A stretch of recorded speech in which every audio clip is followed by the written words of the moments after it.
welcome back to Credit's Debt Settlement Masterclass, where we are discussing how the debt settlement ecosystem works so that operators at lenders and servicers can navigate their counterparty relationships with ease. I'm Dave Hanrahan, CEO and co-founder of Kredit. In this episode of Debt Settlement Masterclass, I want to walk you through a few trends that lenders and servicers should pay attention to throughout the consumer's debt settlement lifecycle. Let's start with settlement timing as it relates to the consumer's trust account balance. In the first 6 months of a consumer's program, lenders and servicers shouldn't expect much settlement activity. This is when consumers are just getting started in building up their trust account balances. However, some debt settlement firms will target quick wins in the 3 to 6 month range, especially if they need a quick win so the consumer can see the benefit of the program early on. From months 6 to 12, the focus shifts to negotiating longer-term settlements. This is where the bulk of the settlements will begin for most consumers. Also, during a similar time period, specifically between months 9 and 15, consumers may consider applying for a takeout loan to accelerate their settlements. We'll cover takeout loans in more detail in a later episode.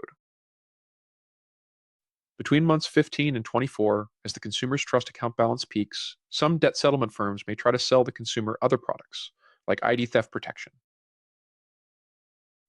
By the time the consumer has been in the program for 36 to 48 months, many debt settlement firms are looking to have most of the consumer's accounts resolved.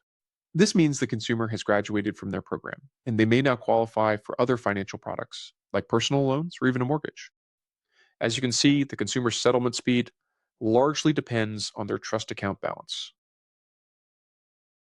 So let's talk a little more about settlement timing and sequencing. Every lender and servicer will have a different pattern.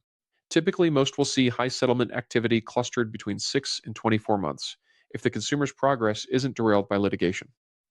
If a lender or servicer initiates litigation, especially in the first few months, it can disrupt a consumer's entire program, which can lead to dropouts or delays, even if the consumer was on track for resolution. That's why litigation can be risky, especially if the consumer was a likely payer. Understanding these settlement lifecycle patterns can help counterparties align more effectively and improve outcomes across the board. Please note, the information contained in this video is not intended as financial or legal advice.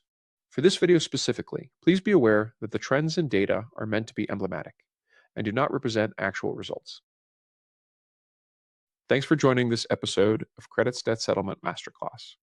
If you found this helpful, make sure to subscribe and follow Kredit on LinkedIn so you don't miss the next part of the series.